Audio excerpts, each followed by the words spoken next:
دوستوں، وٹامنز اور معدنیات انسانی صحت کے لیے کتنا اہم مقام رکھتے ہیں یہ تو آپ جانتے ہی ہوں گے، مگر چند ایک وٹامن خاص طور پر انسانی جنسی طاقت پر اثر انداز ہوتے ہیں۔ اگر آپ خود کو جنسی طور پہ پرفیکٹ دیکھنا چاہتے ہیں تو ان وٹامنز اور معدنیات کا جاننا آپ کے لیے بہت ضروری ہے، اور یہ بھی کہ یہ وٹامن کن کن غذاؤں میں پائے جاتے ہیں۔ دوستوں، میں ہوں آپ کا ہوسٹ حکیم ممتاز مغل۔ آگے بڑھنے سے پہلے YouTube channel Mughal health care کو سبسکرائب کر لیں اور ساتھ لگی گھنٹی کو دبا لیں تاکہ میری ہر ویڈیو آپ تک پہنچ سکے۔ کیا آپ کو معلوم ہے دنیا کا وہ کون سا ملک ہے جہاں کے مرد اپنی جنسی طاقت اور اعلیٰ تناسل کے سائز کے لحاظ سے دنیا میں پہلے نمبر پہ آتے ہیں؟ کیا آپ کو معلوم ہے اس ملک کا جہاں کی عورتیں اپنی جنسی خواہش اور جنسی طاقت کے لحاظ سے پوری دنیا میں ٹاپ لسٹ پر آتی ہیں؟ دوستوں، کانگو براعظم افریقہ کا ایک گھنے جنگل رکھنے والا چھوٹا سا ملک ہے جہاں کے مرد پوری دنیا میں مشہور ہیں۔ کانگو میں مردوں کے عضو خاص کا ایوریج سائز 7 سے 8 انچ تک ہوتا ہے، اور وہ جسمانی اور جنسی طاقت کے لحاظ سے سپر ڈوپر ہوتے ہیں۔ آخر کانگو کے ہی ایک حبشی جوان مرد کو یہ خوبی کیوں حاصل ہوئی؟ یہ ایک دلچسپ سوال ہے۔ انسان کی صحت و نشوونما پر مقامی آب و ہوا کے ساتھ اس کی روزمرہ کی غذا کا اثر انداز ہونا ایک فطرتی نکتہ ہے۔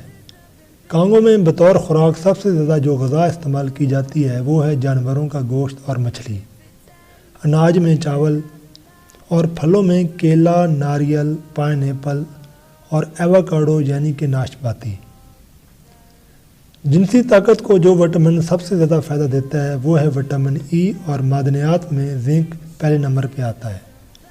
دوستوں، زنک سب سے زیادہ مچھلی اور گوشت میں پایا جاتا ہے۔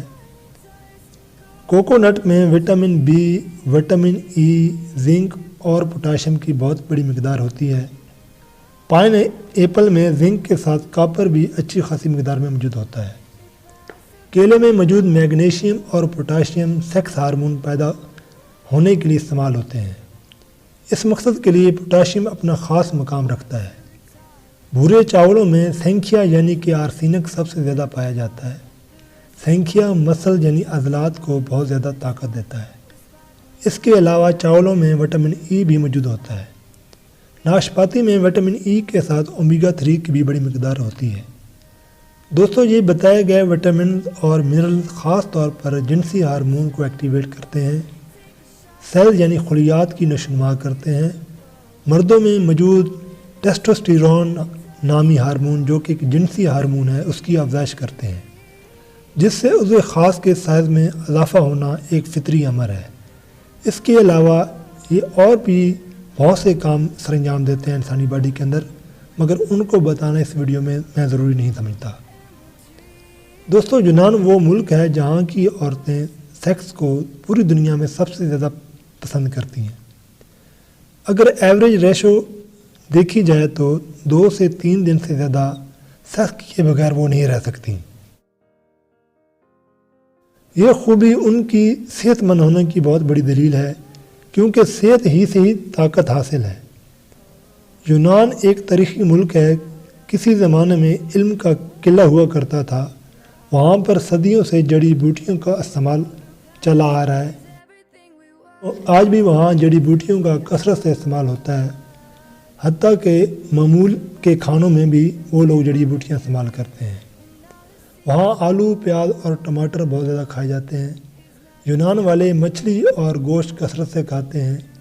دمبا اور خرگوش کا گوشت عموماً استعمال کیا جاتا ہے۔ زیتون کا تیل وہ ناشتے اور لنچ میں ضرور استعمال کرتے ہیں۔ یہ تمام خوراکیں پہلے بتائے گئے وٹامن ای اور B, zinc, omega 3، magnesium, potassium سے بھرپور غذائیں ہیں جو کہ سیکس کے ہارمون کو شدت سے تحریک دیتی ہیں۔ اس کے علاوہ یونان کی عورتیں ایک خاص قسم کی ڈش بہت پسند کرتی ہیں جو کہ کاگٹ بال کہلاتی ہے، جو کہ لڈو کی طرح گول گول سی نمکین ڈش ہے جسے فیمیل بہت زیادہ پسند کرتی ہیں اور خصوصاً ڈنر میں کھاتی ہیں۔ اس ڈش کے لیے جو اجزاء استعمال ہوتے ہیں ان میں انڈا، پنیر، چاول، سویا کی پتیاں اور اجوائن خراسانی اور چند ایک جڑی بوٹیاں۔ اجوائن خراسانی 4تھے درجے کی سرد خشک دوا ہے جو کہ افیون یعنی حفیم کے ہم پلہ ہوتی ہے اپنے خواص کے لحاظ سے۔ میری نظر میں یہ غذا کم اور ایک جنسی نسخہ زیادہ لگ رہا ہے۔ عورتوں کا طبعی مزاج صفراوی ہوتا ہے، یعنی کہ گرم خشک، اور اس ڈش کا مزاج بھی معتدل مائل صفراوی ہی ہے۔ میری نظر میں یونان کی آب و ہوا بھی گرم خشک ہے، اور اپنی خاص خوراک کی وجہ سے وہاں عورتوں میں یہ خاصیت پائی جاتی ہے کہ وہ جنسی طور پر پرفیکٹ ہوتی ہیں، بلکہ ایکسٹرا پرفیکٹ ہوتی ہیں۔ دوستو، ساری بات بتانے کا مقصد یہ ہے کہ اگر آپ خود کو طاقتور بنانا چاہتے ہیں اور اپنے نفس کے سائز میں اضافہ کرنا چاہتے ہیں تو آپ کو بھی ان وٹامنز اور منرلز کو اپنی باڈی کا حصہ بنانا ہوگا، کیونکہ ادویات صرف آپ کے خلیوں کو خوراک کھانے اور ہضم کرنے کے عمل کو تیز کرنے پر مجبور کرتی ہیں۔ جب بطور غذا یہ وٹامن ہی آپ کے اندر نہیں پہنچ پائیں گے تب ادویات کیا کر سکتی ہیں؟ آپ اچھی خوراک کھائیں۔ رہی بات نسخوں کی، تو اگلی ویڈیوز میں میں آپ کو جنسی طاقت بڑھانے، نفس کے سائز میں اضافے کے لیے وقتاً فوقتاً کافی نسخے بتاتا رہوں گا جو کہ آزمودہ اور قابل اعتماد ہوں گے۔ اسی طرح فیمیل کے لیے جو نسخے ضروری ہوں گے وہ بھی میں اگلی ویڈیوز میں بتاؤں گا۔ دوستو، اگر ویڈیو پسند آئی ہو تو لائک اور شیئر کرنا مت بھولیے گا۔ اگلی ویڈیو تک اپنے میزبان حکیم ممتاز مغل کو اجازت دیجیے۔